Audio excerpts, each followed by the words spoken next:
the pastimes with his young playmates. According to Sridhar Swami, Maharaj Pariksit used to imitate the worship of the family deity by elderly members. Srila Vishwanath Chakravarti Thakur also confirms the viewpoint of Jiva Goswami. So accepting either of them, Maharaj Pariksit was naturally inclined to Lord Krishna from his very childhood. He might have imitated either of the above mentioned activities, and all of them established his great devotion from his very childhood. A symptom of a Mahabhagavat. Such Mahabhagavats are called Nitya Siddhas, or souls liberated from birth. But there are also others who may not be liberated from birth, but who develop a tendency for devotional service by association, and they are called sadhana siddhas. There is no difference between the two in the ultimate issue. And so the conclusion is that everyone can become a sadhana siddha, a devotee of the Lord, simply by association with the pure devotees. The concrete example is our great spiritual master, Sri Narad Muni. In his previous life, he was simply a boy of a maidservant. But through association with great devotees, he became a devotee of the Lord of his own standard, unique in the history of devotional service.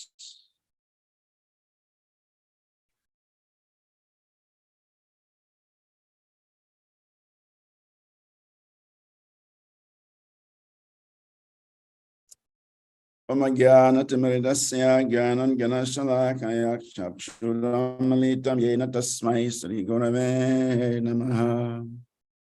Sri Chaitanya Manobhistam Stapitam Yena Bhutale Swayam Rupa Kadamahyam Dandati Swapadantikam Vandeham Sri Guru Sri Yukta Padakamalam Sri Gurum Vaishnavamscha Sri Rupam Sagrajatam Sahagana Ragunastam Vitam Tam Sajivam Sadvetam Savadutam Parijana Sahitam Krishna Chaitanya Devam Sri Radha Krishna Padam Sahagana Lalita Sri Vishakam Vitamscha Nama Om Vishnu Padaya Krishna Prishtaya Bhutale Srimati Bhakti Tirtha Swami Iti Namini Namaste Krishna Padaya Prabhupada Asri Tatmane Shri Gaura Karuna Shakti Bhakti Tirtha Iti Namini Nama Om Vishnu Padaya Krishna Prishtaya Bhutale Srimati Bhakti Vedanta Swami Iti Namini Namaste Saraswati Devi Gauravani Pracharini Nirmeste Sasunyavadi Pasachade Satarini Vanchakalpatarubhyascha Kripasandubhya Ivacha Patitanam Pavanibhyo Vaishnavibhyo Namo Namaha Namo Mahavadanyaya Krishna Prema Pradayate Krishnaya Krishna Chaitanya Namini Gauratrise Namaha Nityanando Vatutendo Vasuda Pranavanabhaha Janavir Jivita Patir Krishna Prema Pranabahu Padmavati Sutta Srimam Sachirananda Purvaja Bhavom Mata Jagat Rakta Rakta Gora Kalevaraha Advaitam Harinadvaita Racharyam Bhakti Shamshanat Bhaktavataram itam sham arveta acharya shraye. Panchatattamakam Krishnam Bhakta Rupa Sarupakam. Bhaktavataram Bhaktakyam Namami Bhakti Shantikam. Namo Mahavadanyaya Krishna Prema Pradayate. Krishnaya Krishna Chaitanya Namni Gauratize Namaha.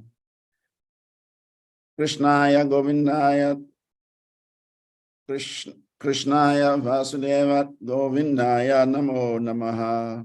Nama Pankajanaಭaya Nama Pankajamaline Nama Pankajanitraya Namaste Pankajagraye.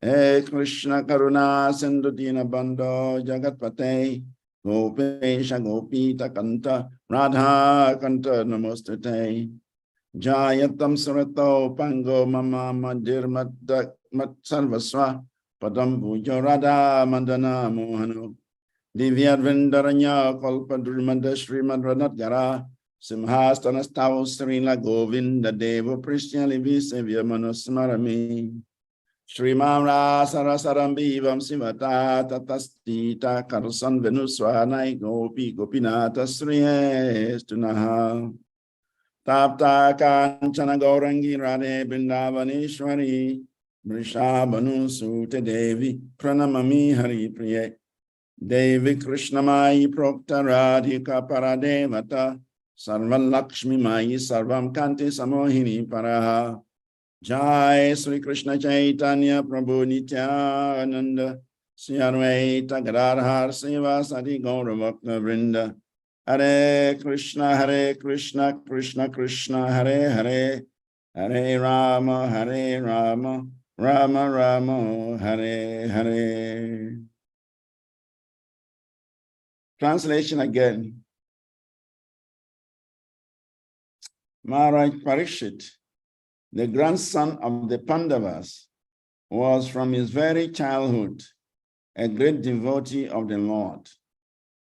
Even while playing with dolls, he used to worship Lord Krishna by imitating the worship of the family deity. Mukam karoti vachalam pangum lagayete grim yat kripatamahan vande Shri Guru Dina Taranam Paramanam Madhavam Sri Chaitanya Ishwaram Akanda Mandalakram Vyaptaina Characharam Tatpadam Dashitam Yena Tasmai Sri Gurave Namaha. So everyone is welcome to today's class, Srimad Bhagavatam, Canto 2, Chapter 3, verse 15, describing the childhood activities of Parikshit Maharaj. So before we proceed to say something about this verse, for our own purification, and probably for the benefit of the audience, we seek the blessings of all the assembled Vaishnavas and Vaishnavis on the platform so that we can execute this important duty of representing Srila Vyasadeva, the author of Srimad Bhagavatam. So in this verse, the great activities of Parikshit Maharaj is described. In this verse, we can pick out a number of important points. Parikshit Maharaj is the grandson of the great Pandavas. We all know the greatness of the Pandavas. The Pandavas were such great devotees of Lord Krishna. The Pandavas were so intimate with Lord Krishna that Krishna would do anything to please the Pandavas. Everyone is trying to please the Supreme Personality of Godhead by our prayers, by our activities, by our meditation, by so many things we are doing in order to please the Supreme Personality of Godhead, Krishna. But the Supreme Personality of Godhead, he actually acts to please his devotees. And in the case of the Pandavas, Lord Krishna acted in so many different ways to please his devotees, the Pandavas. Lord Krishna,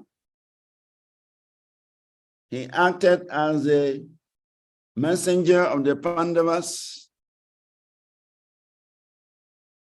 He acted as the charioteer of the Pandavas. Even he acted as a security, what we, in common parlance we call a watchman.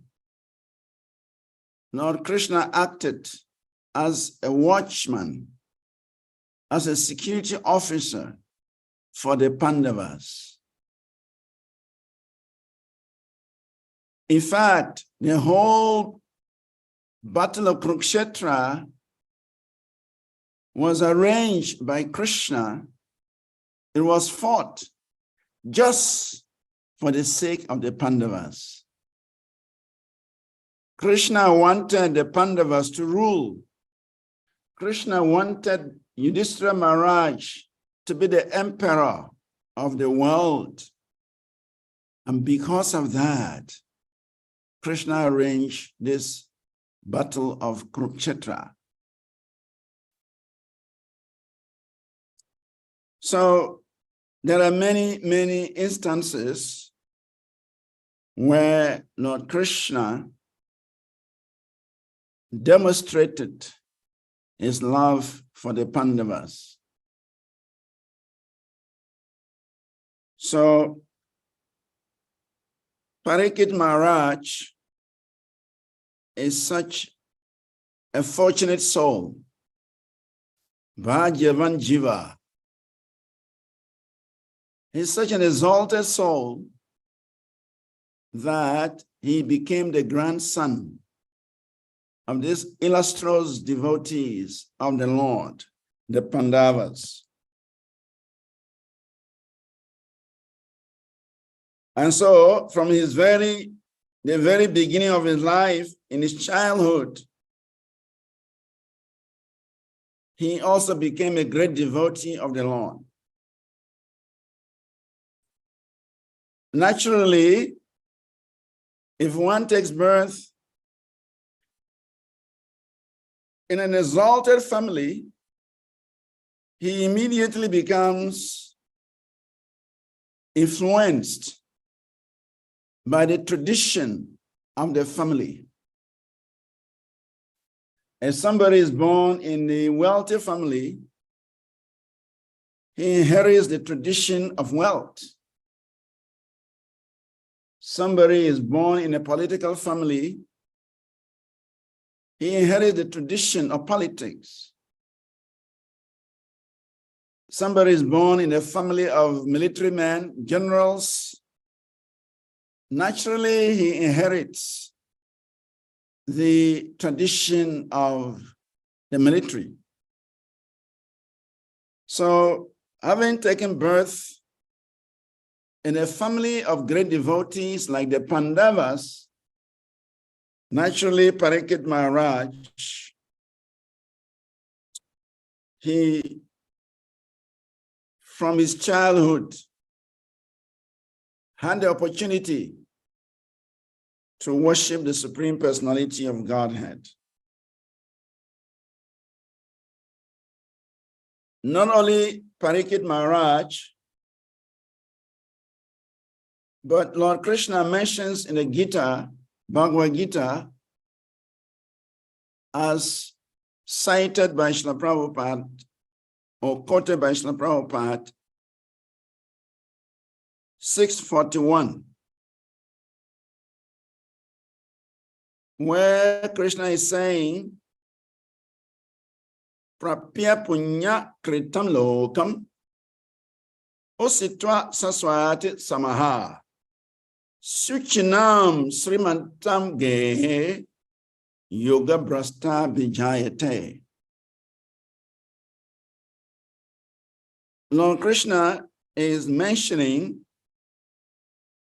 that after many, many years of enjoyment in the heavenly planet, an unsuccessful yogi, he descends on earth and he takes his birth in a family of righteous people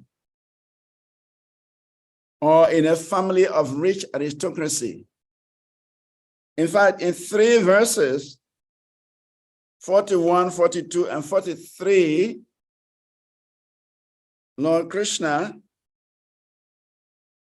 describes the fate of an unsuccessful yogi, someone who has practiced this process of Krishna consciousness, but did not complete in his next life, in his previous life. In the next life, he is given some special opportunities. In 42, Lord Krishna says, Atava yoginam eva kule bhavati dimatam etadidula bhataram loke janmaya idrisham.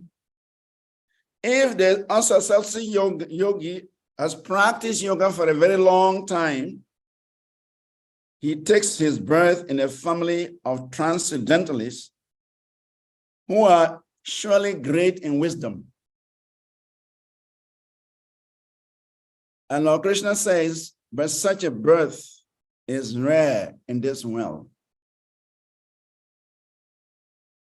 So Parikshit Maharaj has such a rare birth. In other words, Parikshit Maharaj had been a devotee in his previous life, as mentioned by Srila Prabhupada in his purport. In the purport, Srila Prabhupada writes that Parikshit Maharaj was more than that because he had been a great devotee of the Lord since his previous birth. And as such, he took his birth in an imperial family of the Kurus, and especially the Pandavas. So from the very beginning of his childhood, he had a chance to know intimately the devotional service of Lord Krishna in his own family.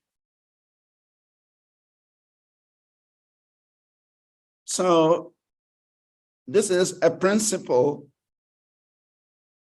it's a general principle that anyone who is engaged in Krishna consciousness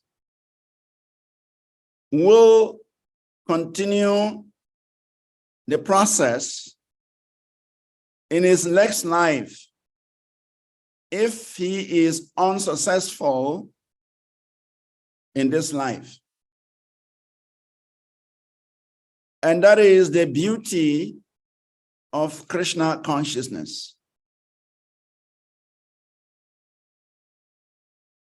There is no loss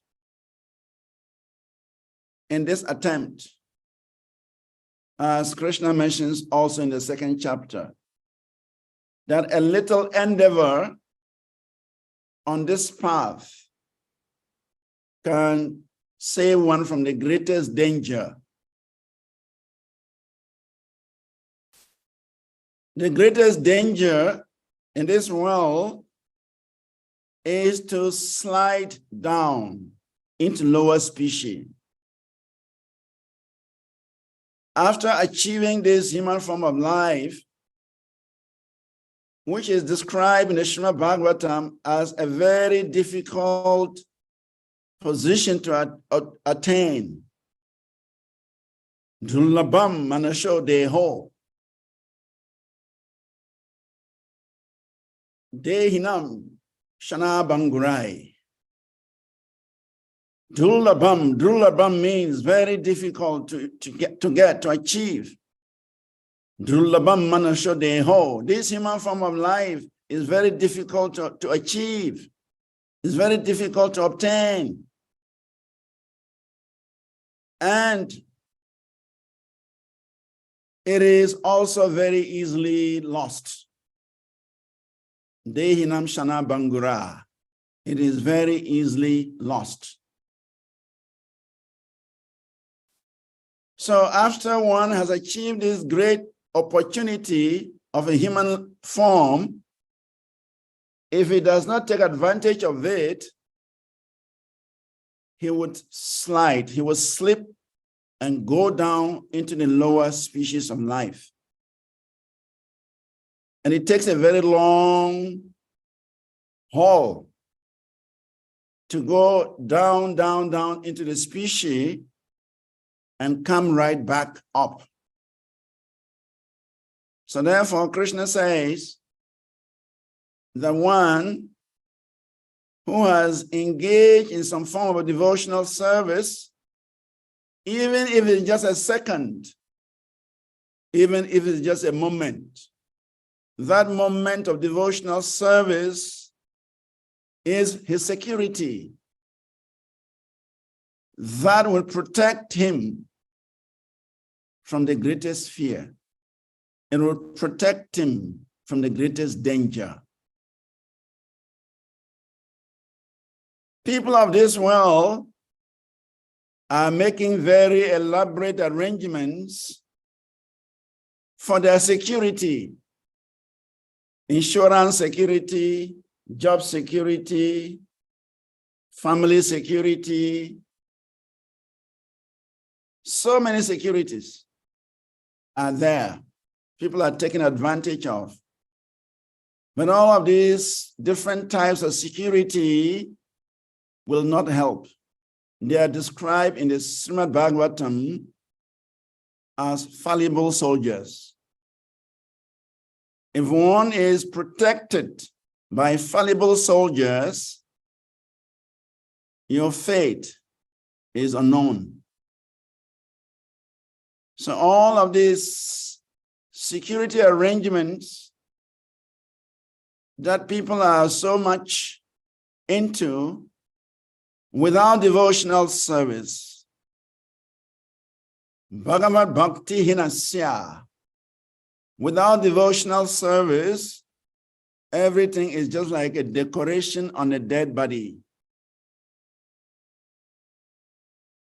When somebody is dead, the family members, in order to honor the person, they may dress him in such opulent clothing.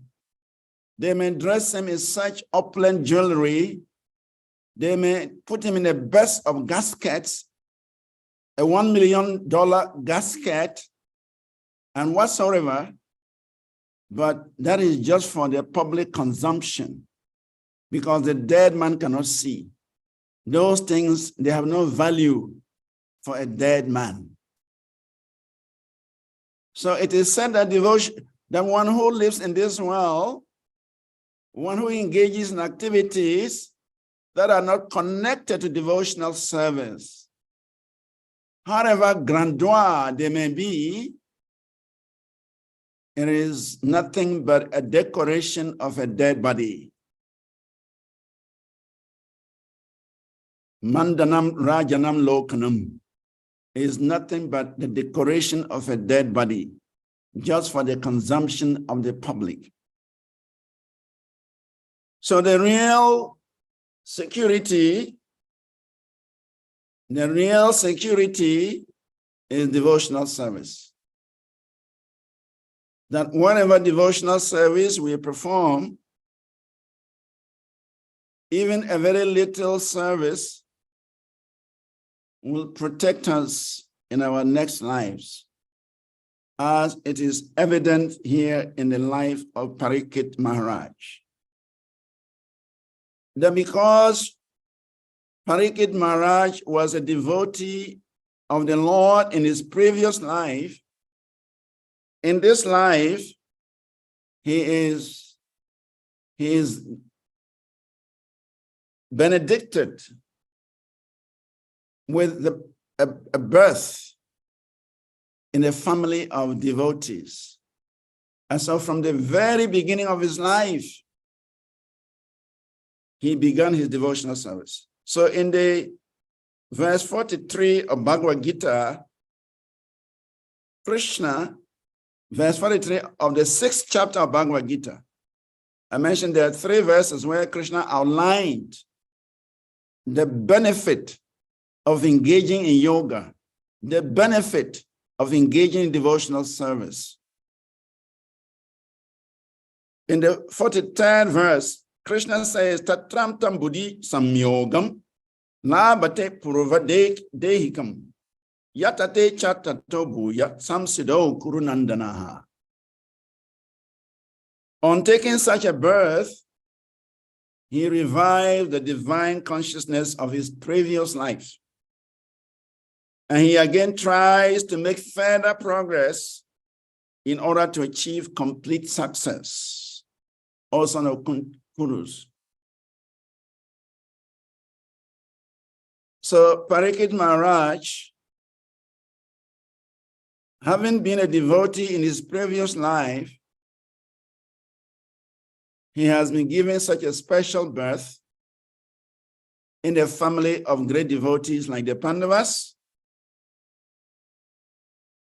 And from the very beginning of his life, he is exposed to the worship of the Supreme Personality of Godhead in his family. And for children, they are copycats. Whatever the elders do, whatever the parents do, they simply copy.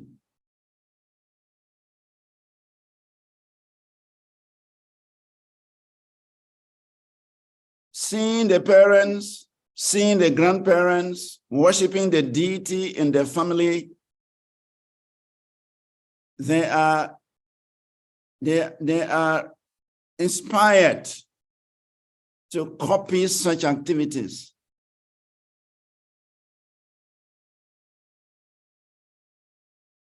In fact, the special position of Parikshit Maharaj is also mentioned in a number of verses in the Srimad Bhagavatam. Even before he was born, Aswatthama wanted to destroy Parikshit Maharaj in his mother's womb, Uttara's womb. Parikshit is the son of Abhimanyu, the son of Arjuna, who was killed in the battlefield of Kurukshetra. At that time, Uttara, the wife of Abhimanyu, was pregnant, and Parikshit was the child to be born. And when Aswatthama killed the 5 sleeping sons of Draupadi, the only surviving male in the Kuru dynasty was Parikshit Maharaj, who was still lying as a fetus in the mother's womb. And Aswatthama was so envious of the Pandavas that he decided to even eliminate this last male of the Kurus. So he released a Brahmastra weapon directed to the womb of Uttara. And when Uttara realized that her child was in danger, Uttara ran towards Krishna just around the time Krishna was preparing to leave Hastinapur for Dwaraka. So Uttara ran towards Krishna, calling out to Krishna for help. And immediately Krishna understood that something had gone amiss. So Krishna entered the womb of Uttara in order to protect Parikshit Maharaj. In fact, it is mentioned, Matur Garbha Gato Vira Sa Data Brigunandanaha Dadarsha Purusham Kanchit Dahyamano Strate Jasaha. O son of Brigu, when the child Parikshit, the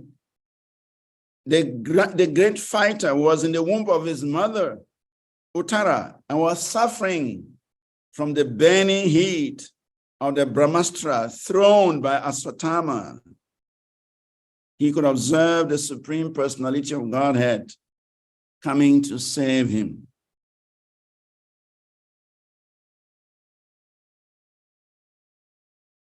While Parikshit was in the mother's womb, he was struck by the Brahmastra weapon released by Aswatthama, and he was feeling great pain.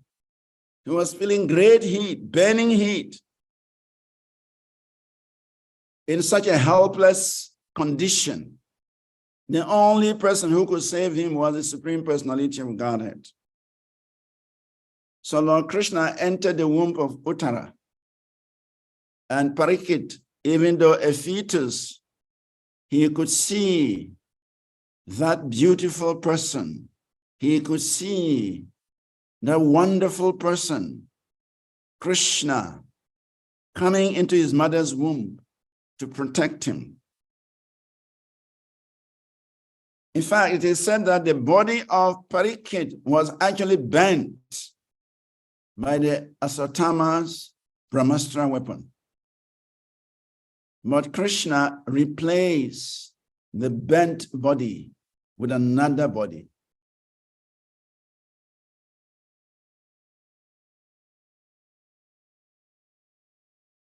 So Parikshit,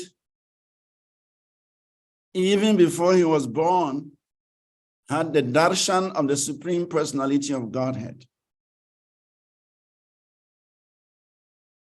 As Brahma mentions, Prema Janachurita Bhakti Vilochanena Sanda Sadaiva Hirdaya Suviloka Yanti Yam Shama Sundra Achintya Guna Sarupam Govindam Adi Purusham Tamaham Bhajami. To see the Supreme Personality of Godhead, one must have the ointment of love anointed on his eyes. So to see the Supreme Personality of Godhead is not an ordinary business. One must be qualified. And the qualification is one's eyes must be anointed with the ointment of love, Prema Jana. So Parikshit Maharaj, seeing the Supreme Personality of Godhead in his mother's womb, indicates that Parikshit Maharaj was a pure devotee, even in that condition. And that is why he was able to see the Supreme Personality of Godhead within his mother's womb. So even from the womb of Uttara, Parikshit Maharaj had darshan of the Supreme Personality of Godhead. Parikshit Maharaj, he saw the Supreme Personality of Godhead. So Parikshit Maharaj is not an ordinary personality. He's a great devotee. Prahuru Bhagavatotam. Prahuru Bhagavatotamam. It is said, Prahuru, it is said that he is a very exalted devotee. Bhagavatatomam. Abhimanyo Sutam Sutta Prahu Bhagavatotamam. Tasya Charma Mahascharya Karmani Chagrinihi Naha. It is said that Parikshit Maharaj is a great first-class devotee of Lord Krishna, and that his birth and his activities are all wonderful. The birth of Parikshit Maharaj is wonderful because in the womb of his mother, he saw the Supreme Personality of Godhead who appeared there to protect him. So even Parikshit, before he came out of the womb, he had already seen the Supreme Personality of Godhead. He had already had a darshan of the Supreme Personality of Godhead. And then when he was born, he began to observe the family elders, the members, worshiping the deities of Krishna. Actually, it is said the name Parikshit means to examine. Because he saw the Supreme Personality of God in the womb, when he was born, he was always examining everybody to see whether he can see that person he saw in his mother's womb. So the astrologers, they gave him the name Parikshit because they could read from his horoscope that this child will examine everything very carefully. He will examine everyone very carefully because he is searching for that personality who came to save him in his mother's womb. Hence the name Parikshit, one who examines, one who tests, one who is trying to observe. So during his childhood, he was worshiping the deities of Krishna because he saw the elders of the family doing so. And then when he was enthroned as a king, he was very powerful. He would tour his state to make sure that there was law and order. And we all know the story. One time he met Kali personified, who was dressed like a Kshatriya. He was in a royal dress, but he was engaging in abominable activities. He was killing the bull, he was killing the cow, he was breaking their legs. And Parikshit Maharaj immediately accosted him and banished him from his kingdom.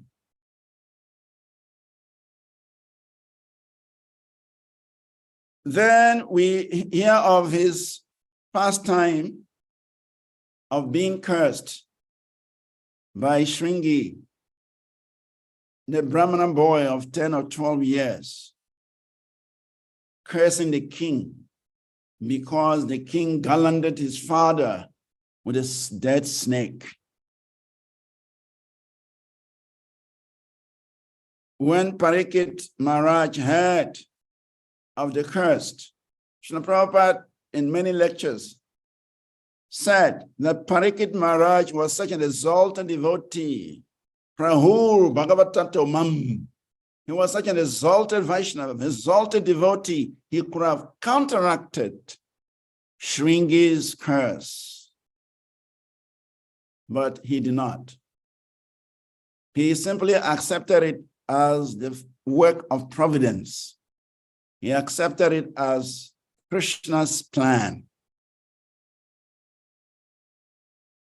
And immediately, he renounced his opulent kingdom, renounced his young wife and children, renounced the fame associated with the position of the emperor, and he simply dressed in, he was naked, or dressed in some simple dress, and went to the banks of the Ganges. And he sat there, waiting to die in 7 days. And by the arrangement of the Supreme Personality of Godhead, Shukadeva Goswami, the illustrious son of Srila Vyasadeva appeared there. And when he appeared, all the thousands of sages, brahmanas, yogis, they all recognized him as a very exalted person. And so they all stood up, including Srila Vyasadeva, to welcome Shukadeva Goswami into the arena. And immediately, Parikshit Maharaj accepted him as a spiritual master and began to inquire from him what a dying man should do. And as a result of that inquiry, the Srimad Bhagavatam was spoken. Today, we are discussing Srimad Bhagavatam. Srimad Bhagavatam has become part of our life. It has become our guide. All credits, all glories to Parikshit Maharaj. If Parikshit Maharaj had counteracted Shringi's curse, probably Shukadeva would have disappeared with the Srimad Bhagavatam, and nobody would have heard the Srimad Bhagavatam. And so we would not be sitting in this class hearing Srimad Bhagavatam.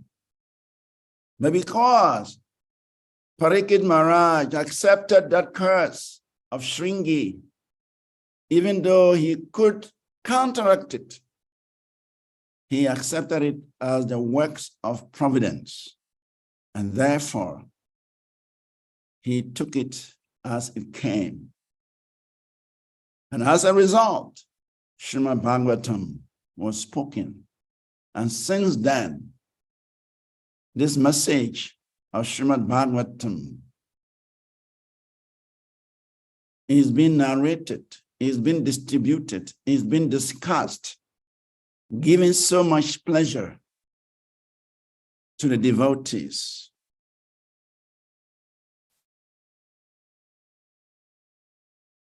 And it is said that during those 7 days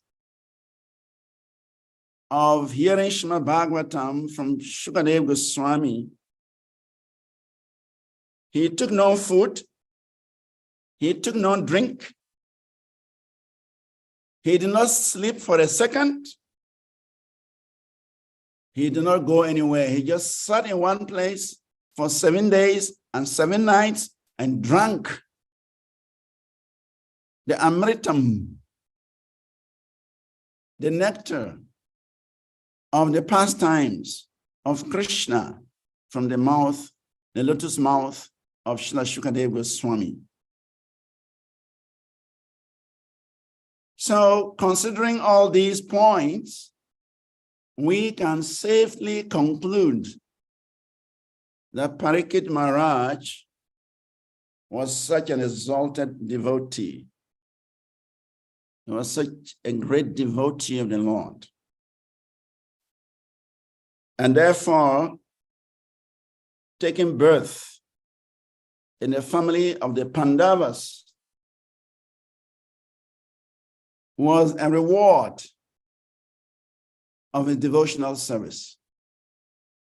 So whatever we are doing as devotees, whatever service we are rendering, whatever engagements we are having in connection with devotional service, a great reward awaits us all. Krishna will reward each and every one according to the degree of our surrender, according to the degree of our participation, according to the degree of our commitment, according to the degree of our dedication, according to the degree of our love, affection for Krishna. Parikshit Maharaj is an example of this. And because in his previous life, as mentioned by Srila Prabhupada, he was such a great devotee. In this life, he's given the chance to revive his divine consciousness and continue on a very high note, even from childhood, even from the womb of his mother.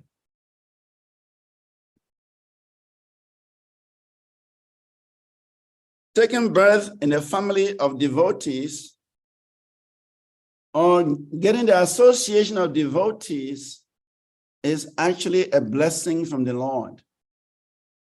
It's a reward from the Lord. There are many examples, but we'll just cite one example. The example of Amoga. Amoga was the son-in-law of Sarvabhauma Bhattacharya.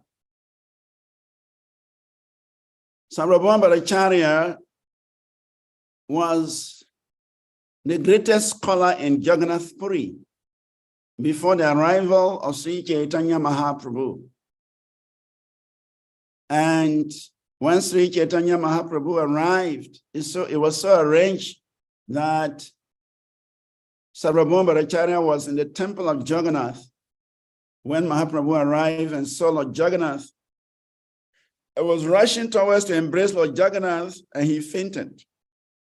Out of ecstasy, he fainted. And so Sarvabhauma Bhattacharya asked the pandas to carry Chaitanya Mahaprabhu to his house. And then Lord Chaitanya was revived by his followers, his entourage. And then Sarvabhauma Bhattacharya decided to teach Chaitanya Mahaprabhu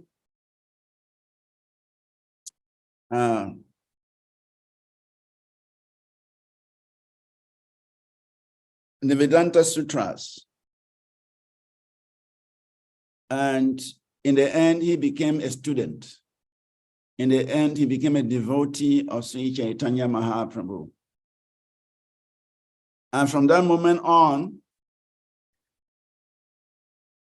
Sarvabhauma Bhattacharya would invite Chaitanya Mahaprabhu to his home, and you feed him in a very sumptuous way. He will prepare so many types of vegetables, sabjis, pakoras, rice, different things. And Mahaprabhu, being the Supreme Personality of Godhead, would eat all the food that Sarvabhauma Bhattacharya and his wife would prepare. In fact, it is said that the food could be taken by 10 people. The food was enough for 10 people, but Chaitanya Mahaprabhu would eat all of this. So their son-in-law, Amoga, was married to the daughter of Sarvabhauma Bhattacharya, and so he was very critical about Chaitanya Mahaprabhu.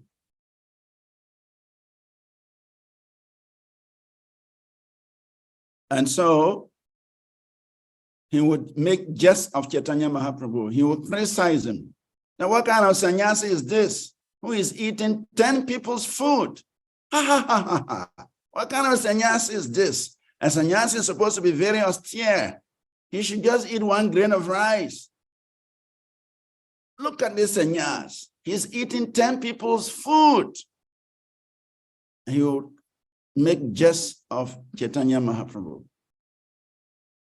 And as a result, he was hit by cholera, dysentery. And he was on his deathbed. And when Chaitanya Mahaprabhu heard that Amoga was suffering from cholera, about to die, he ran there immediately and placed his lotus leg on the chest of Amoga. And then he told Amoga, wake up, get out of this disease. But first of all, give up your envy. The heart is the place for God to sit. The heart of the living entity is the seat of God. As Krishna mentioned that, Sarvasya Chaham Hrides Anivisto Mata Smriti Gyanam Apohanam Cha. Krishna says he's seated in the heart. So the heart is the sitting place of Krishna. So Mahaprabhu said the heart is the place for this, the sitting place of Krishna. Why do you allow envy? Why do you allow jealousy to occupy that place? Give up this envy, give up this jealousy, and allow Krishna to sit on that seat. So, by the touch of Chaitanya Mahaprabhu, Mahaprabhu stepping on Amoga's chest, he was relieved of the diarrhea, he was relieved of the cholera, and he recovered, and he was healed and cured. But Sarvabhauma Bhattacharya and his wife, they were very unhappy that Mahaprabhu had saved the life of Amoga. They were crying, let him die, let him suffer. He's an offender. He's offending you. He's criticizing you. He's envious of you. Let him die. Let our daughter become a widow. Better to have a widowed daughter than to have a son-in-law who criticizes the Supreme Personality of Godhead. This is a curse on us. Let him die. But Chaitanya Mahaprabhu had a different mindset.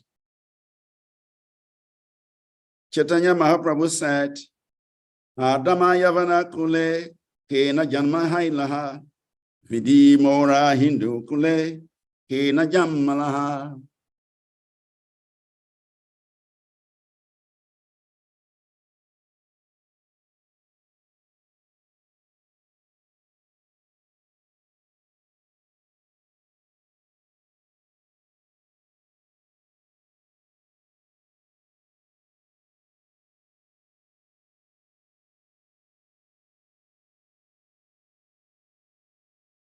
It says the mere fact that Amoga has taken birth in a family is related to the family of Sarvabhauma. The mere fact that Amoga is related to Sarvabhauma, who was a dear devotee of Lord Chaitanya. Amoga is also dear to the Lord.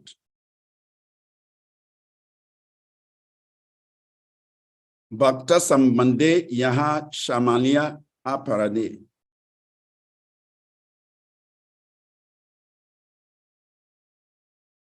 Sri Chaitanya Mahaprabhu gave him great mercy simply because he had a relationship with a devotee.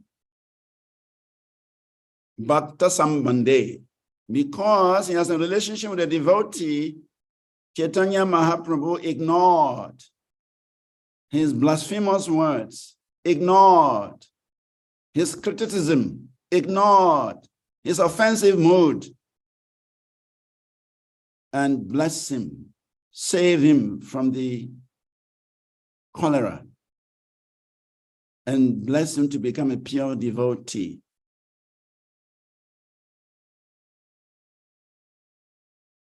Therefore, it is said,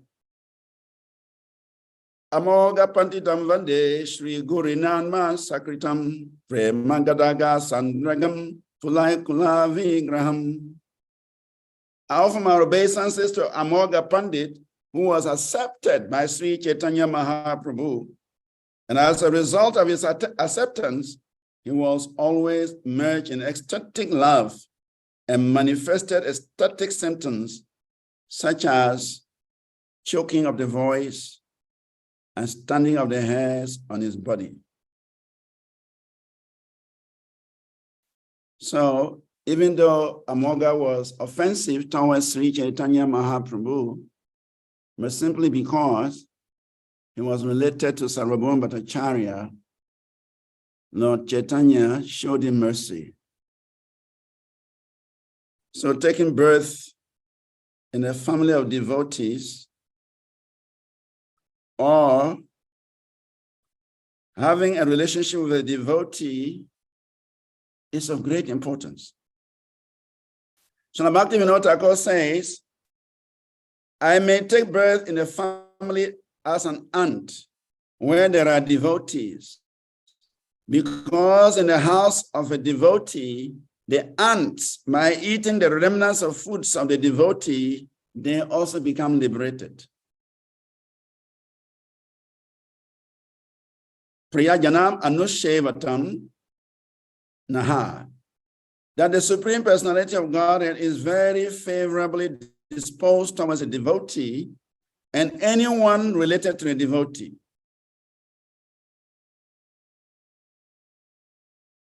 Tomara Kukara Baliya Janaha Mora. Oh my Lord, please consider my plea. I don't mind taking birth as a dog in a family of Vaishnavas. Tomara Kukura. Kukura is in Bengali means a dog. Srila Bhaktivinoda Thakur is praying that he doesn't mind. Even if in his next life, he takes the body of a dog, but that dog should appear in the family of a devotee. So taking birth in a family of a devotee is very, very important. Or gaining the association of a devotee is very, very important. Srila Prabhupada gave his own experience. His father was a great Vaishnava. And so from childhood, he was inspired by his father. He saw his father worshiping the family deities morning and night. And Prabhupada was inspired by that. And so he also took to that. And the father encouraged him. And because of that inspiration he got from his devotee father, he became a world preacher. And Prabhupada mentions the case of his own spiritual master, Srila Bhaktisiddhanta Saraswati Thakur. Because Srila Bhaktisiddhanta Saraswati Thakur took birth in a family of such exalted Vaishnava like Bhaktivinoda Thakur, naturally, he was trained to become a first-class Vaishnava. So, the greatest reward that Krishna can give a jiva is to allow him, is to arrange for him to take birth in a family of exalted devotees, or to allow him to associate with exalted devotees. In fact, Srila Prabhupada mentioned in one of his purports that there are two requirements for one to succeed or to attain perfection in Krishna consciousness. He said, one must take birth in a family of exalted devotees. Two, one must gain the association of an exalted devotee. So he said in the case of himself and his spiritual master, Srila Bhaktisiddhanta Saraswati Thakur, they got these two conditions. They were born in families of exalted devotees, and they gained the association of exalted devotees. And as such, they were able to achieve perfection. So Prabhupada also mentioned that these two special conditions may not be present in all cases. But if one is fortunate to have the association of a pure devotee, the association of an exalted devotee, it is possible to attain perfection. He said, it may not be possible for everyone to take birth in a family of exalted devotees, but everybody has a right to approach an exalted devotee of the Lord and accept initiation from such a devotee. So he said, of the two, acceptance of the spiritual master is much more important. And we see the story of Narada Muni. Narada Muni was a maidservant, but because he had the opportunity to associate with the Bhakti Vedantas, he became a great personality. So therefore, taking birth in a family of devotees is a special award or reward given by Krishna, arranged by Krishna. And Parikshit Maharaj is an example of such an arrangement by the Supreme Personality of Godhead. And on that note, we shall end the class here. If there are any comments or questions, they are welcome. Hare Krishna, thank you so much, Prabhuji, for the wonderful class as always. And I must say thank you to His Grace Kavika Napur Prabhu also.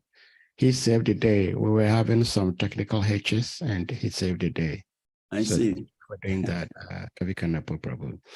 So if anyone has questions, comments, realizations, please, you may do that.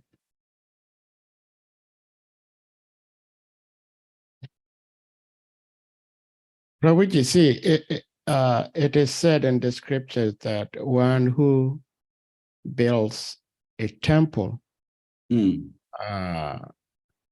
receives part of the punya that the worshippers receive by worshiping God in that temple.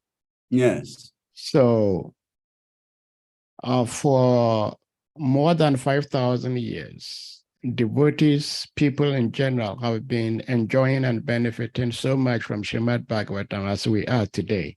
So my question is, does Shringi get any benefit from all these people enjoying Srimad Bhagavatam? Because without him, we would not have this Bhagavatam. Interesting question.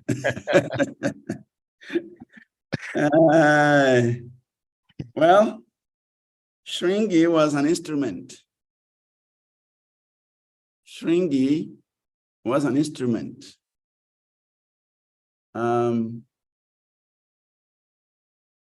His father lamented.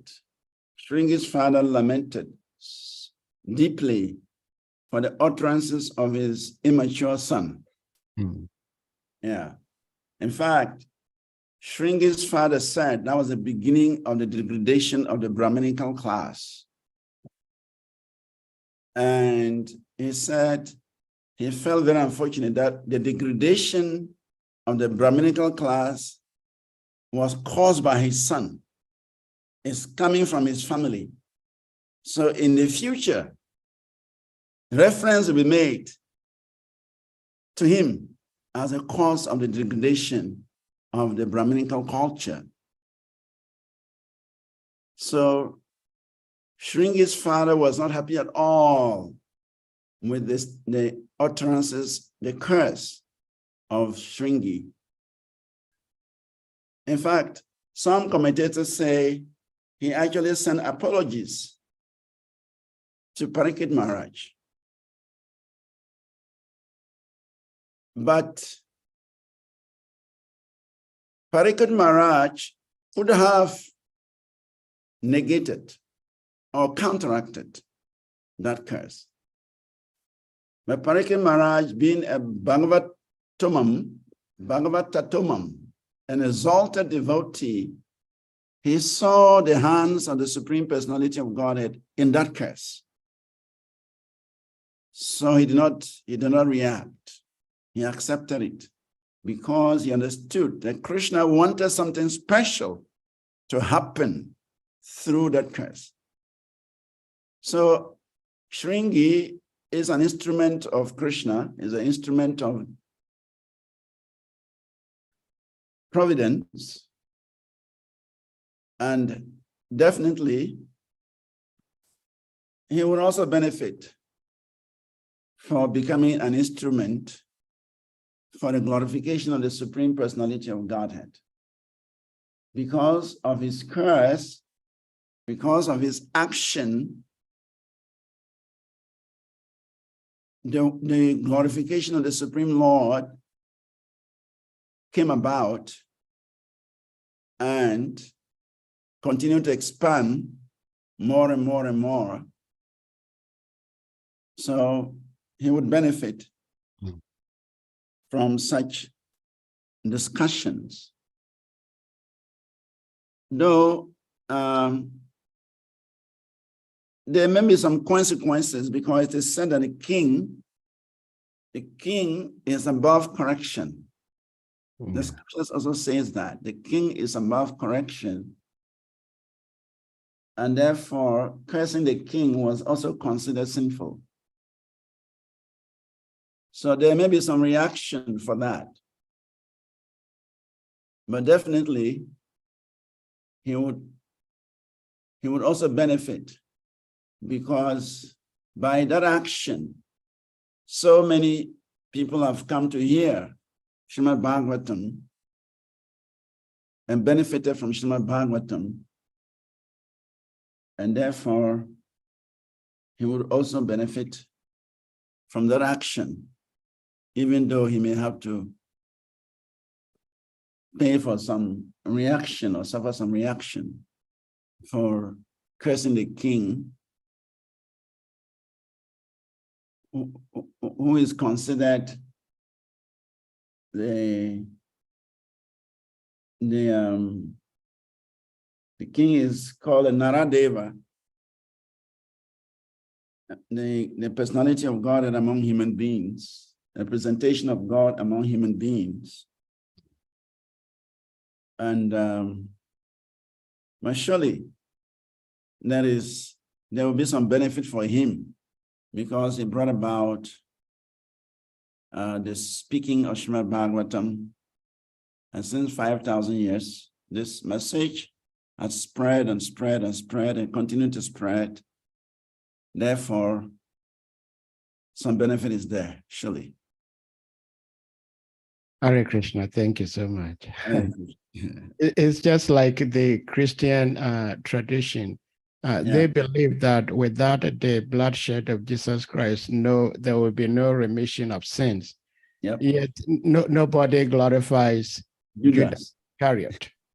So even though nobody may be glorifying Shringi, but thank you, they played some role. Kavikanda Prabhu, please unmute. Yes, thank you very much, Prabhu.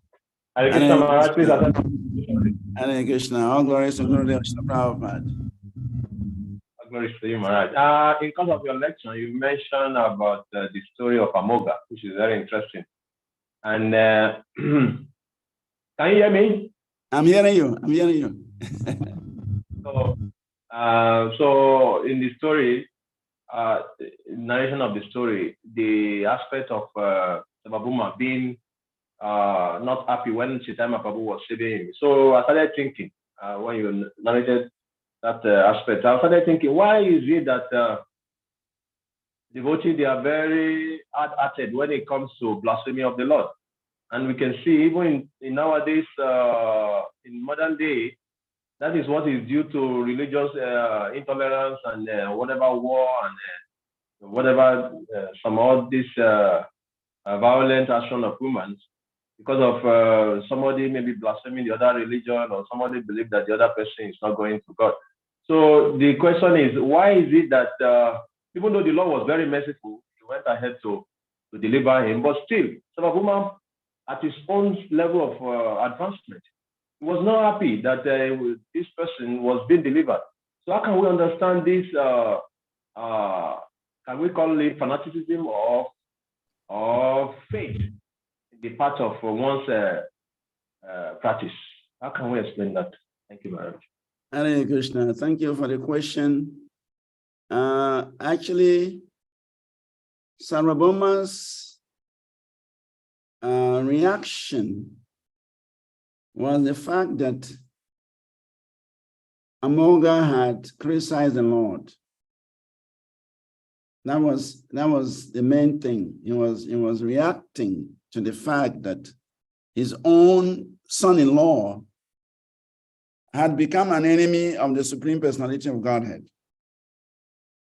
So that is the issue on the ground. And so when he was delivered, he and his wife, Sati, they were not happy that such an offender should be delivered. Maybe he may again commit the same offense. So looking at it from two angles, one can say that that's a natural reaction of a Vaishnava. The natural reaction of a Vaishnava is that if somebody blasphemes the Supreme Personality of Godhead, you should not tolerate him. That is there in the scripture. If somebody blasphemes the Supreme Personality of Godhead, you should not tolerate him. If you tolerate him, then you also become contaminated.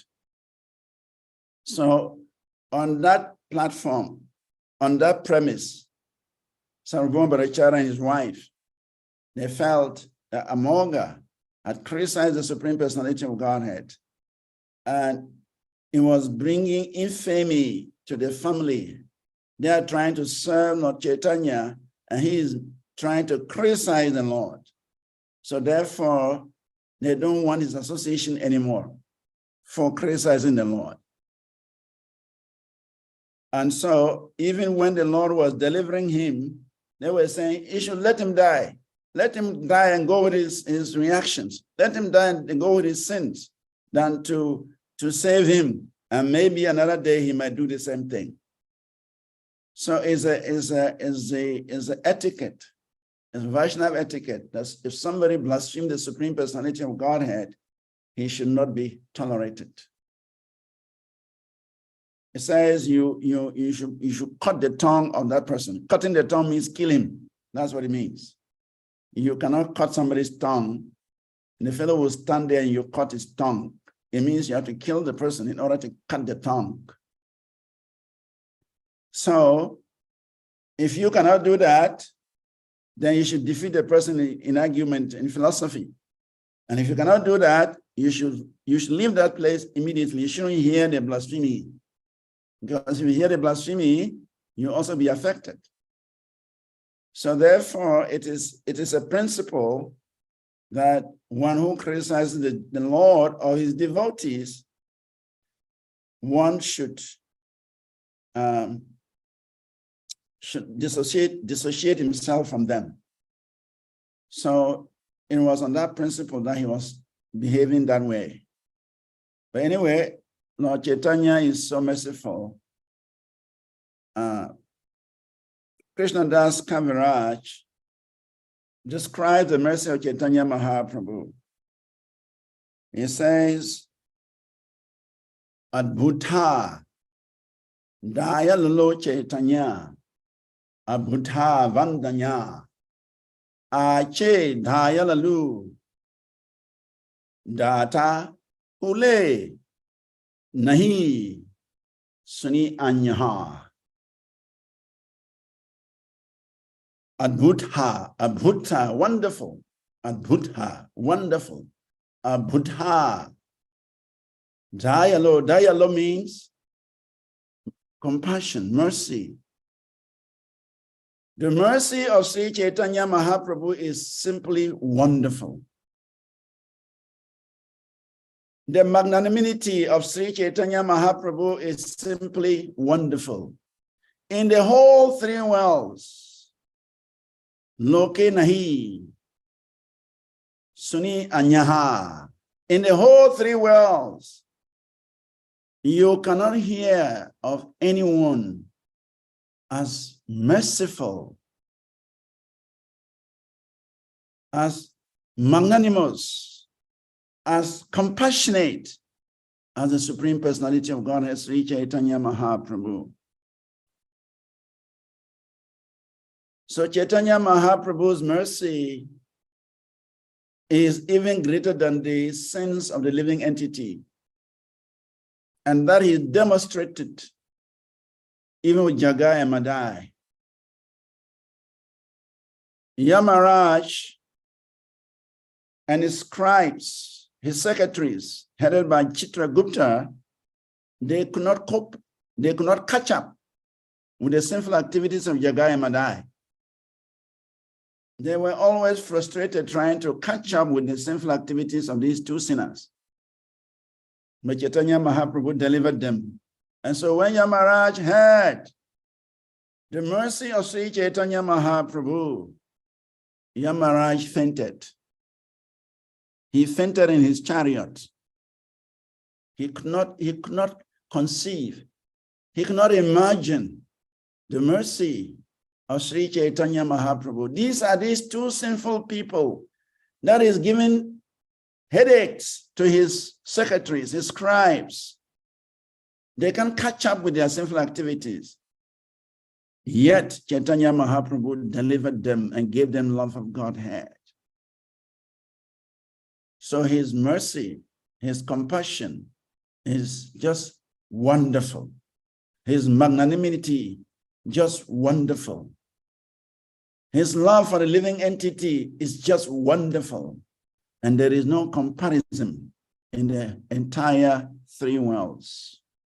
So therefore, even though Sarvabhauma Bhattacharya and his wife were applying that principle that an offender of the Supreme Personality of Godhead should perish, he should die, he should be punished. That was the principle. But Chaitanya Mahaprabhu saw things differently. He saw Amoga as a relative of Sarvabhauma Bhattacharya. So Chaitanya Mahaprabhu said, even the dogs in your family, the animals of your family are very dear to me. What to speak of your son-in-law? No matter whatever offenses he has committed, it is my duty to show him mercy. So the Lord showed him mercy. So in this case, we cannot say it's fanaticism. It is simply applying the rule, the etiquette, the principle that if somebody becomes blasphemous towards the Lord, and then someone becomes offensive towards the Lord, the result of such offense is that the fellow should be banished. He should be rejected. He should not be part of a family anymore because it's considered inauspicious. It's inauspicious for the family to relate to such a person, to identify with such a person. So they don't want him anymore. But Lord Chaitanya changed the whole situation. He awarded love of Godhead to Amoga, and from that moment onward, Amoga became a devotee. He began to glorify Lord Chaitanya because he saw he was at the gate of Yamaraj when Lord Chaitanya delivered him. So he changed his mood, he changed his attitude, and he began to glorify Sri Chaitanya Mahaprabhu unlimitedly. So these are pastimes. The Lord just enact this pastime to teach the world. You see, the devotees behave in a way to teach the world, and the Lord behaves in a way to teach the world as well. So the behavior of Sarvabhauma Bhattacharya and his wife is the standard behavior. That if somebody blasphemes the Lord, we should not take it very lightly. That is the message. But the Lord is so merciful that even though Amoga has criticized him, made a jest of him, but his mercy was more than the offense. His mercy was more than the sin. And therefore he delivered him. I don't know whether I've answered your question. Thank you. I appreciate it. Means that the Lord mercy higher than how we perceive devotee. Yes. Yes. Hare Krishna, thank you so much. Hare Krishna. Kavikana for the question and His Grace for the answer. His Grace Shumabara, Prabhu, please, you may unmute. Hare Krishna, Dandabar Prana. Hare Krishna, Varahaji. All glories to Gurudev. all glories to you, all glories to Prabhupada, all glories to all that is not Gurudev, all glories to you too. Okay, thank you very much. The reason I'm driving, so please tolerate the noise. Okay. The reason you gave for Lord Chaitanya excusing the offense of Amoga sounds like the same reason why Lord Brahma excused the offense of Brugumuni. Okay. But then that was the disqualification of Brahma as Supreme God. Okay.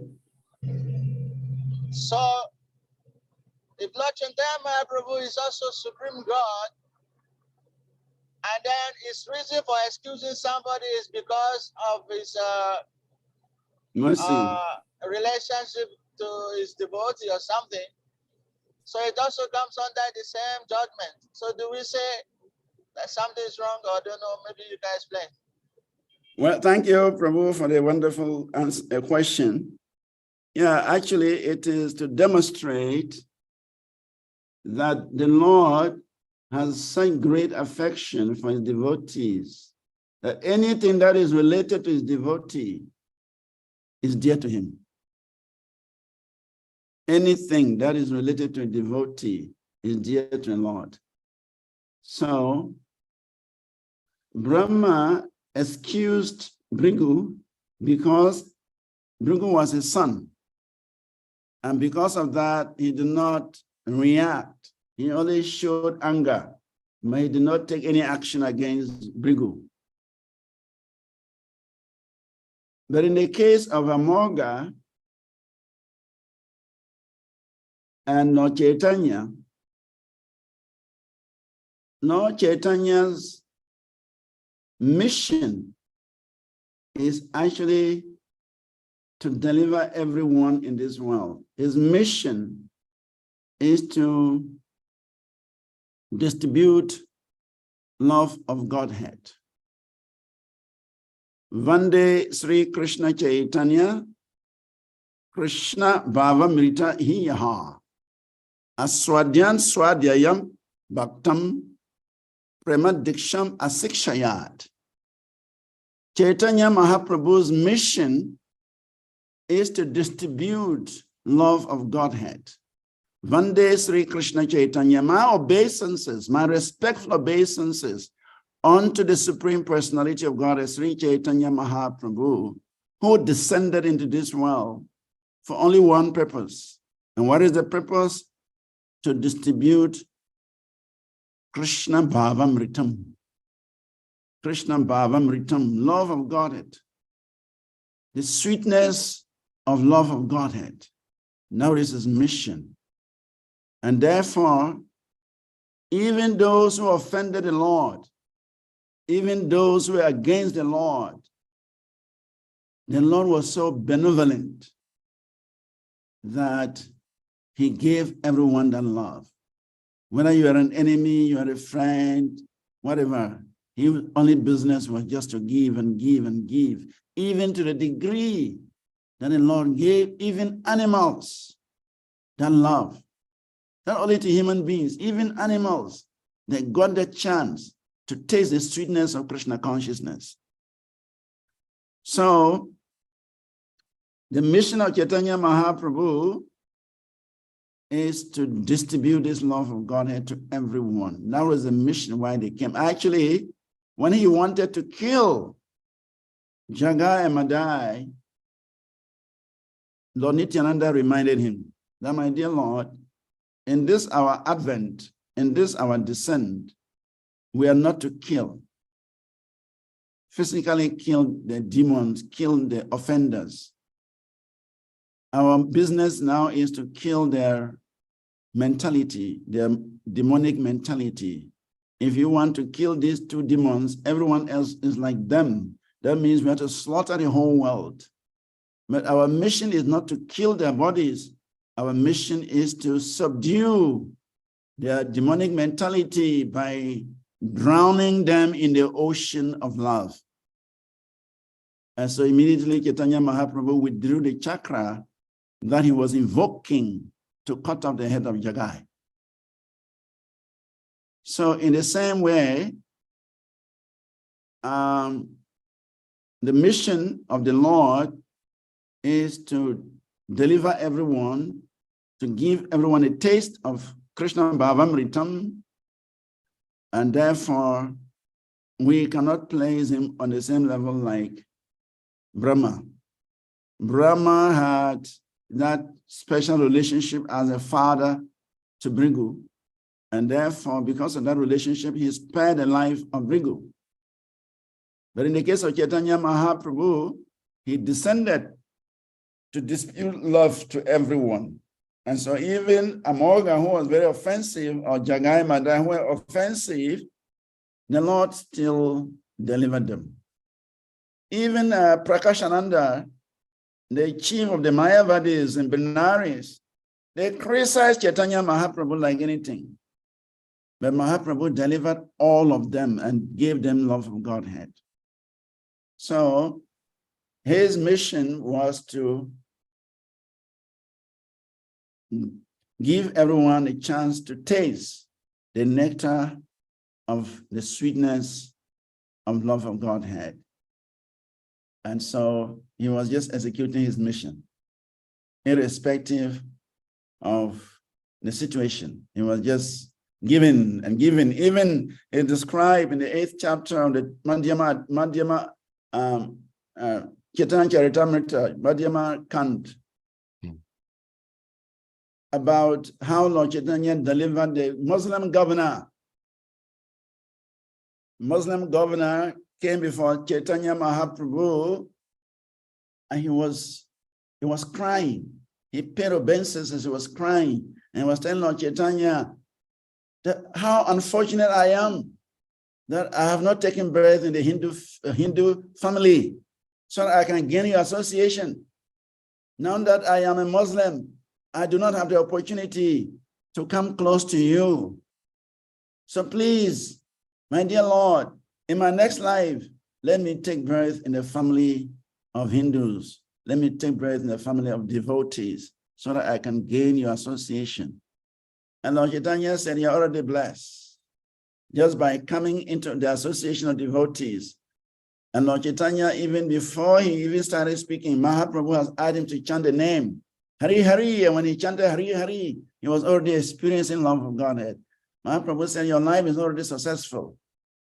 Just continue chanting. You don't need another birth. This very birth is successful.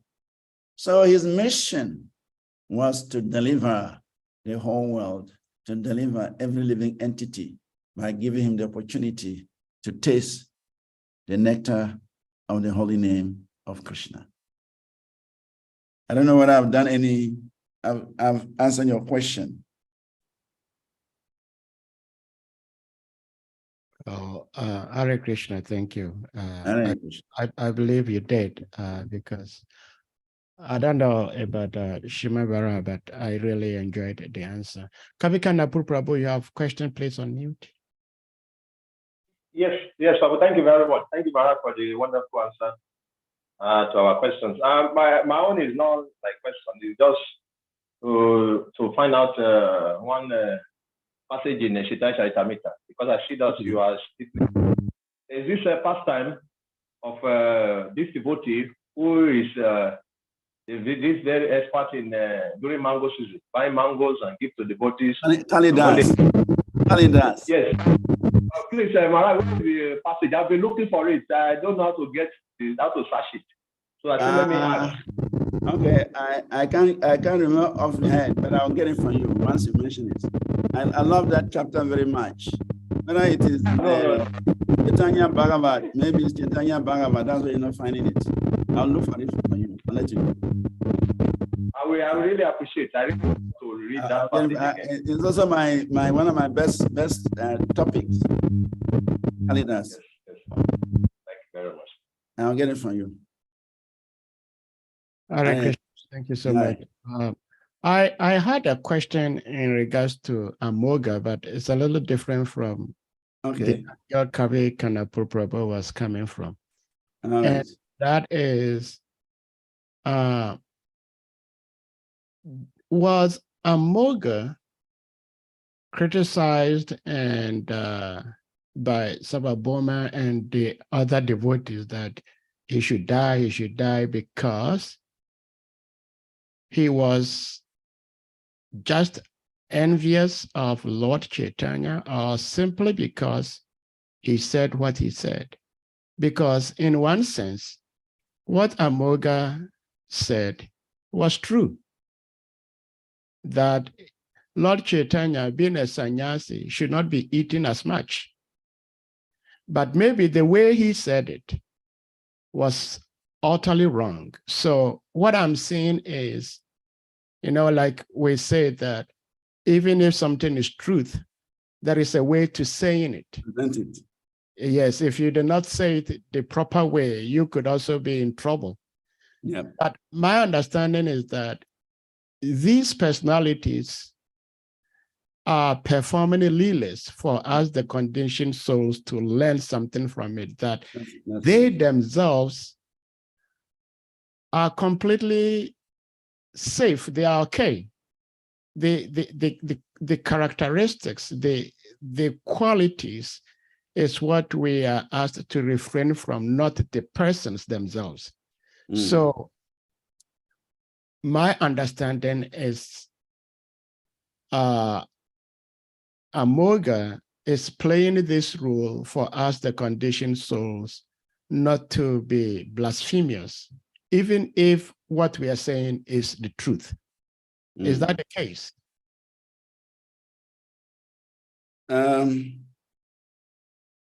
Amoga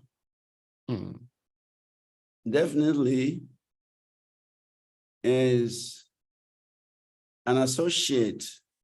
I've not checked to see his eternal identity. All these devotees who interacted with Chaitanya Mahaprabhu, they have their eternal identities. And in the Deepika, a book written by Kavi Kanapur, yeah, he shares a lot about the original identities. Yeah, on the devotees. Is it what? Gora Ganosha Deepika. Gora Kanadesha Deepika. Yeah, Gora Desha Deepika. Yeah, right. Yeah, so I've not checked to see the identity of Amoga, but definitely almost all the devotees who are associated with Chaitanya Mahaprabhu, their identities have been given. So it is possible that Amoga had a relationship with the Lord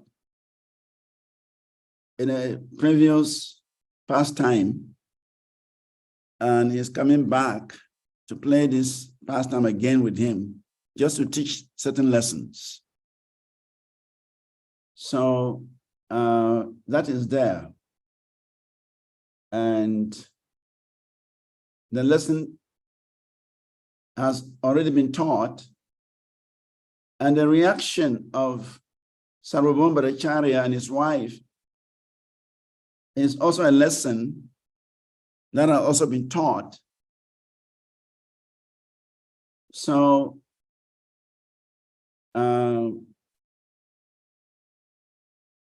but the point there is that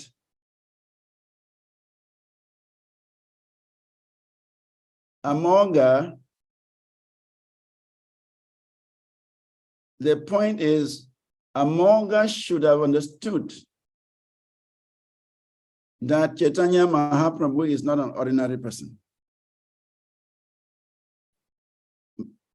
And that is why he can eat 10 people's food.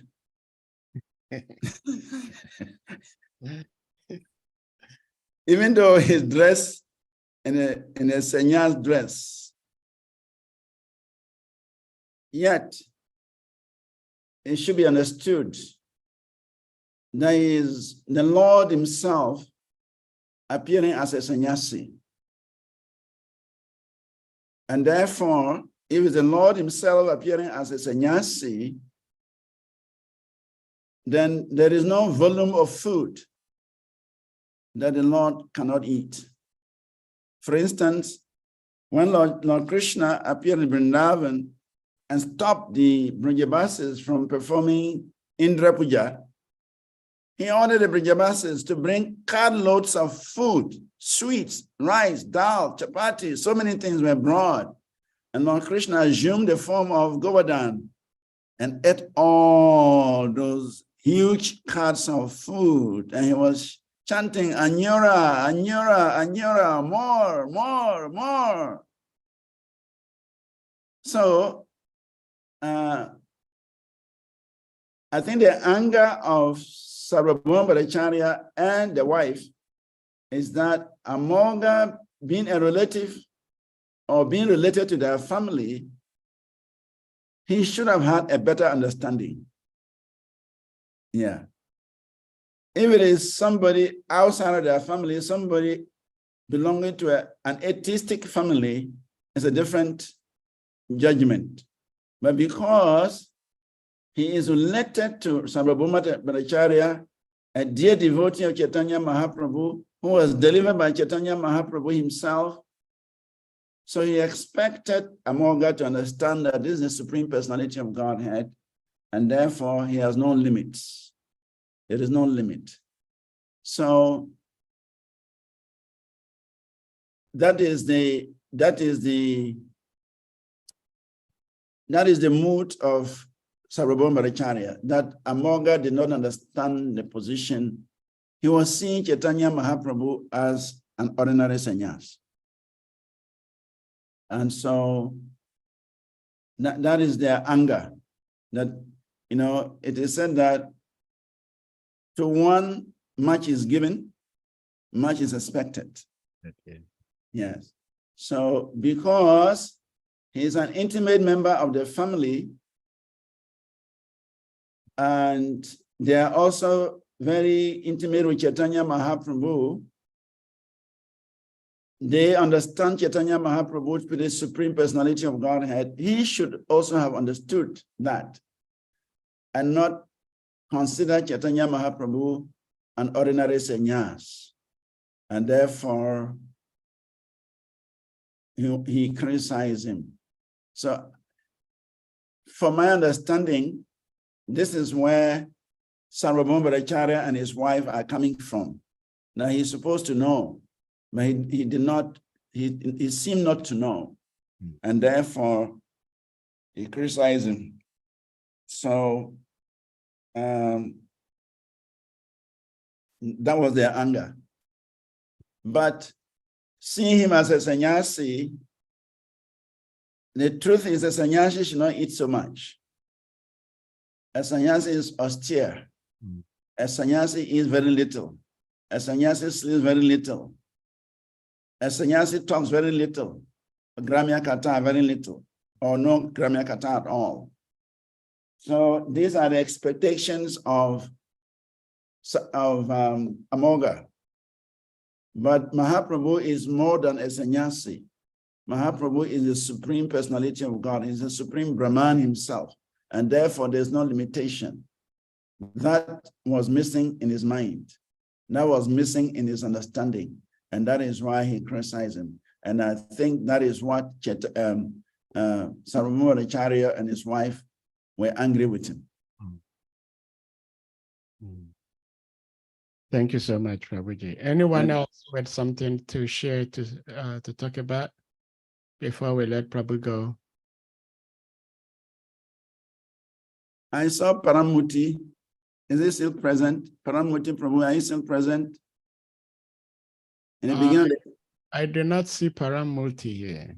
Yeah, he was there in the beginning. He was there in the beginning. I saw him. When he even brought his child, I saw his son on his lap. Yes. Yes. He has vanished. See, Prabhuji, you made reference to a verse that I'm kind of obsessed with, because the first time I actually met you in person, that was the text you treated. That is 641. I see. And as such, it's become my favorite verse. So you were sharing, just as Srila Prabhupada himself was also sharing in the purport, the fortune that he had, because his father was a devotee, and we all know at age 5 he started playing with Ratha Yatra. So Maharaj Parikshit, even while he was a child, he was also doing the deity worship of the family. Yeah. So, but my observation is that sometime last week we were having this discussion on this very platform, that what we read in the scriptures is not just raw as we read it. That is why we need pure devotees or great devotees, the guru, to explain to us. Because if that were the case, like 641, 42, 43 saying, it does not always fall to be the case that once such a person takes birth, it means he's a great person and is going to do something devotionally. And at the same time, someone born into such family does not necessarily mean that he's going to carry on the devotional practices. Like in the case of Srila Prabhupada, I don't know if any of his children are devotees, but we cannot say that because they are not devotees, as we are chanting Hare Krishna mantra, we're doing this, they're not going to be saved. Just like Lord Chaitanya was talking about Amuga being a son-in-law to Sarvabhauma, so he's going to be saved. Like in the case of, what's the name? Prahlad Maharaj. He was a devotee, but born into a demonic family. So my question in this regard is, how should we as devotees view situations like this and not judge into conclusion and make judgmental conclusion that because this person is like this, he's doomed. Because this person is like this, he's saved. How do we guard and guide ourselves against making or having such bad and inappropriate thoughts about situations and people in general? Hare Krishna. Well, Hare Krishna.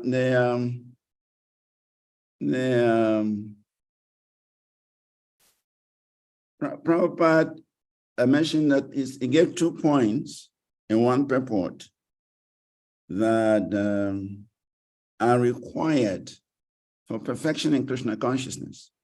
Taking birth in a devotee family, that's 1. 2, getting the association of a bona fide spiritual master. He said those 2 things are required for the perfection of Krishna, in Krishna consciousness. But then he went further to say, of the 2, getting the association of a bona fide spiritual master is more important. Because one may even get a birth, gain birth in a family of devotees and may not take advantage. Yeah, and we see many times it happens. So,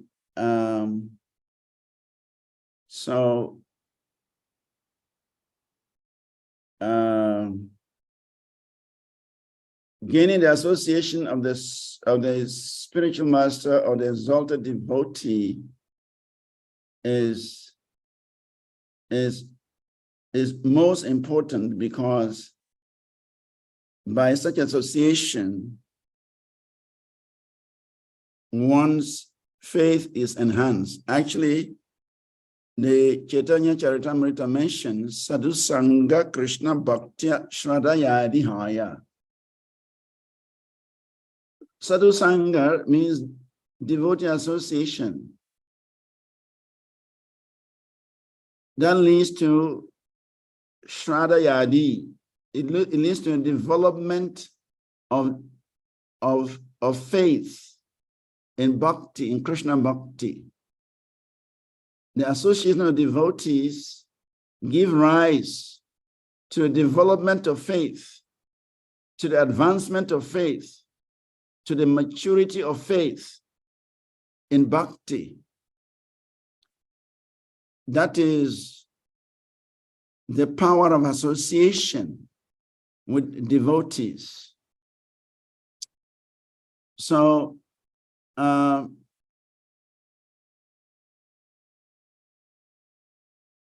at the same time, we must also know that we cannot judge people based on the seemingly physical circumstances, because we cannot see beyond those seemingly physical circumstances. Say, for example, Srila Prabhupada's children. Yeah. They are not, I heard only one of them is favorable towards ISKCON. But the rest of them are not. But nevertheless, nobody can say that they will go to hell or they will not go back to Godhead. If you make a statement, that is your own statement. Yes. If Prabhupada is delivering the whole world, why can't he deliver his own children? Yeah. Okay. Prabhupada is delivering the whole world. Why will Lord Chaitanya not deliver his children? They are just like Amoga and Sarvabhauma Bhattacharya. Yeah. So it is wrong for us to quickly pass judgment based on external circumstances, because we don't know the internal circumstances. So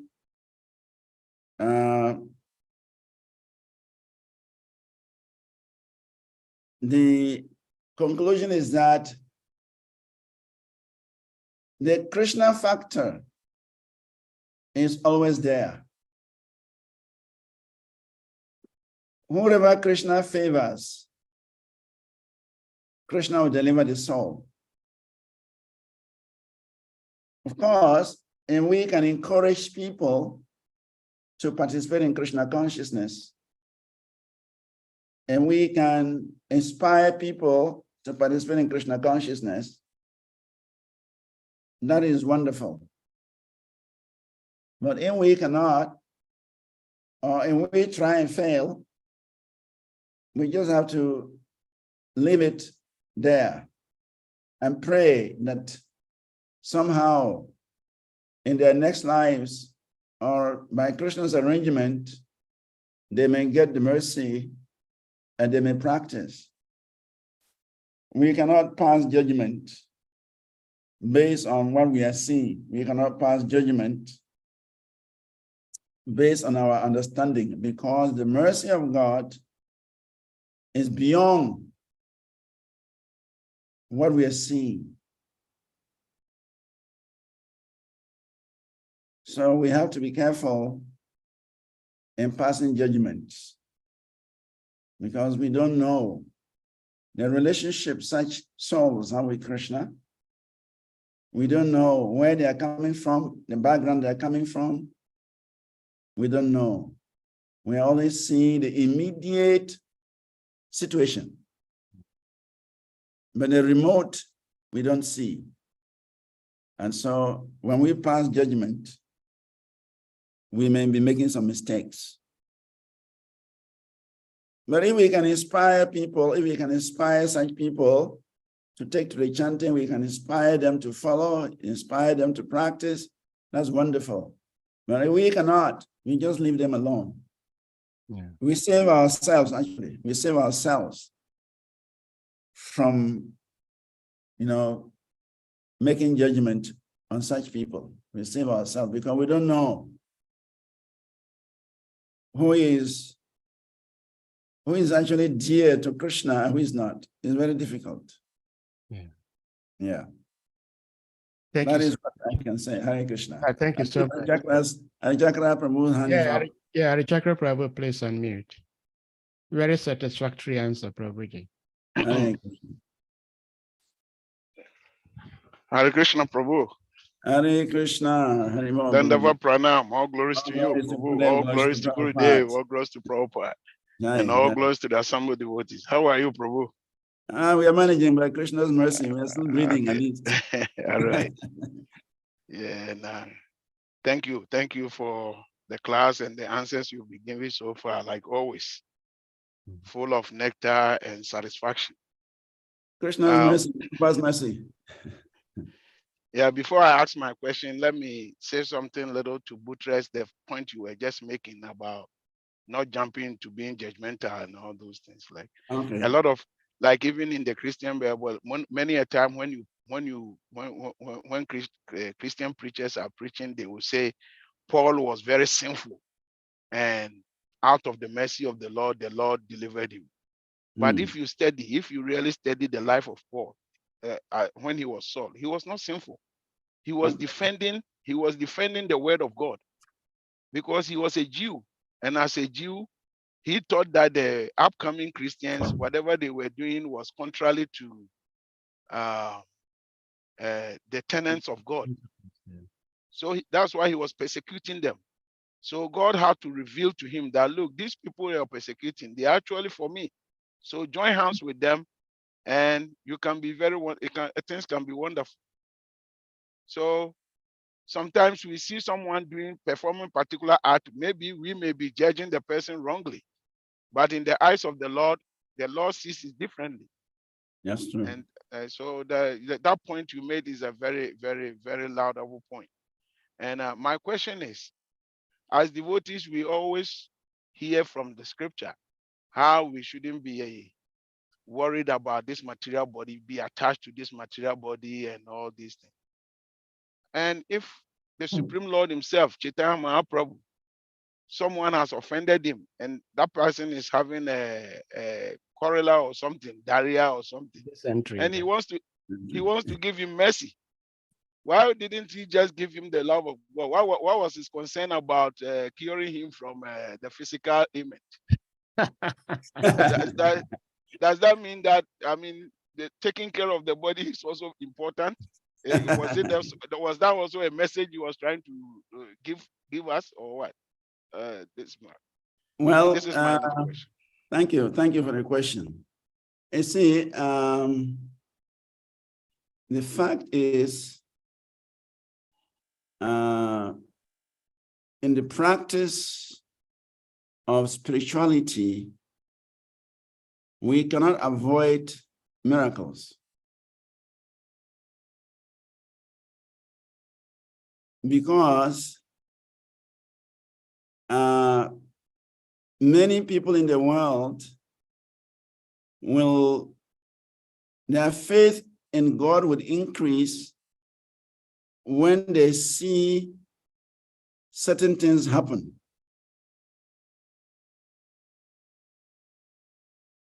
So Mahaprabhu could have just given him love of Godhead and let him die with it and just go. But by saving him from that sickness, by curing him of the cholera or dysentery or whatever it was, it also gives some faith to some class of people. Sometimes people think in Krishna consciousness, there are no miracles. Krishna consciousness is full of miracles. And especially with Chaitanya Mahaprabhu, he actually performed unlimited miracles. Unlimited. And those miracles actually enhance the faith of devotees. It enhanced their faith. Even Chankazi, when Chankazi broke the mridanga of the Harinam party, Lord Chaitanya appeared as Nasringa Dev and scratched his chest and warned him that if you dare break any of the mridangas, I will slaughter you, I will kill you. It was in a dream. But when the Chankazi woke up, he saw the marks of the scratch on his chest. So he was very careful. He was very, very careful. And then it helped him to understand the position of Lord Chaitanya. So the curing of Amoga had a multiple effect on certain class of devotees. That the Lord, yes, he cared for the body of the devotee. The devotee's body is very important because it's through the body the devotee can execute devotional service in this world. So long as you're in this world, you need the body to execute devotional service. You cannot perform devotional service in this world without a physical body.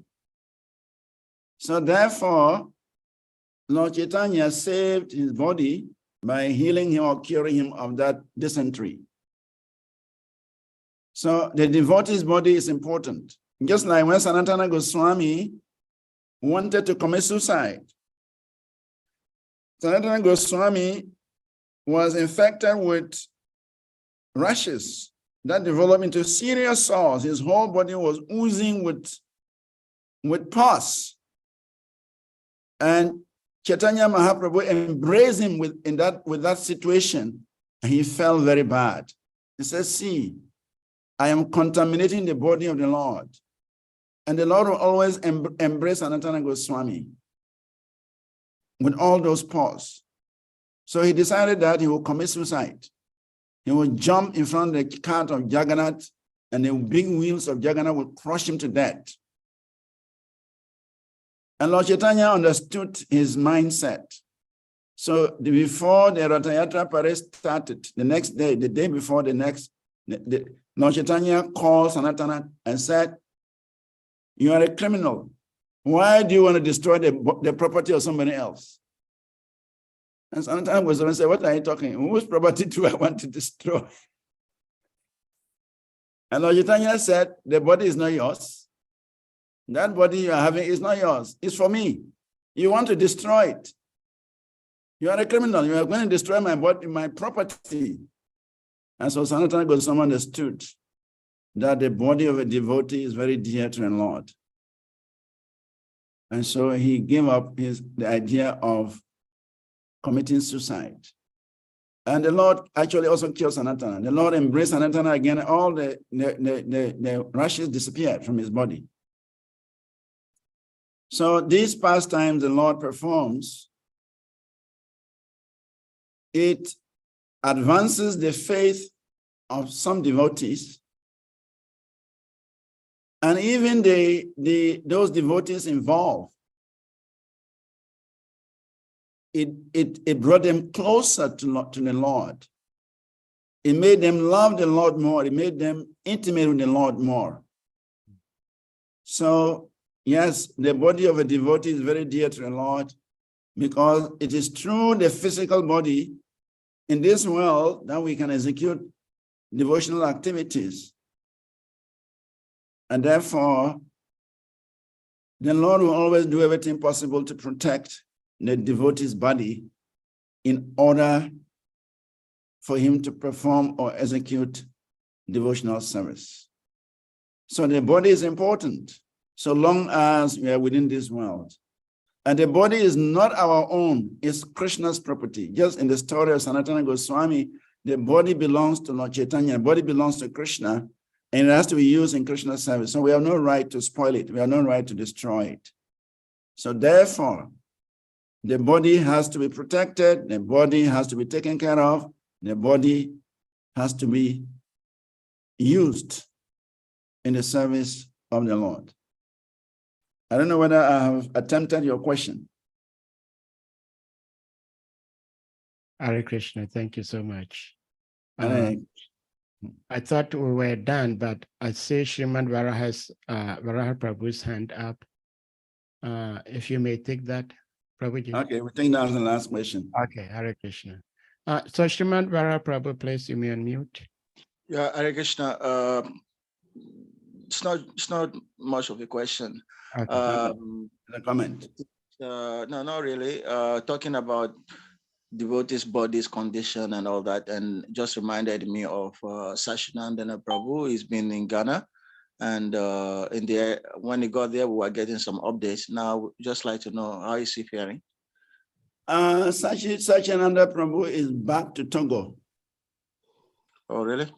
Yeah, he's in Togo right now. I think for the last about 2 weeks or less than 2 weeks. The family members came for him. His brother's son and some others, they came. The whole family came to the temple. I met 2 of the sons. The other relatives, I didn't meet them, but they came and they said that Sachi has to come home. That the problem is not a medical problem. The problem is a family problem. There's 2 of the brother's son came to me in my house and sat down with me for an hour, and they explained the whole problems about Sachi.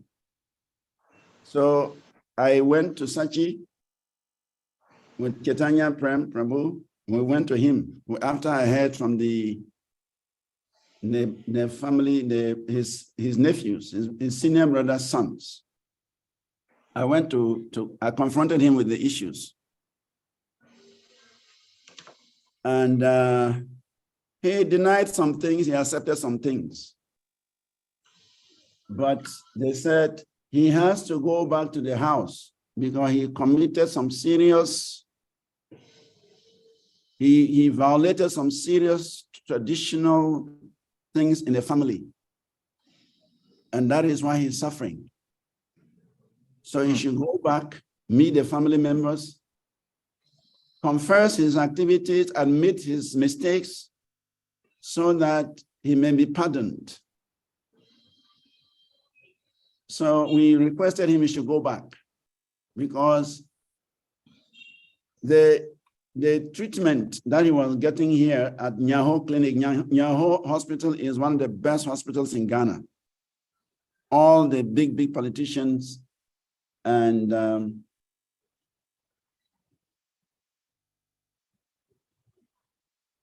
Hare Krishna, it seems we cannot hear you. Hare Krishna.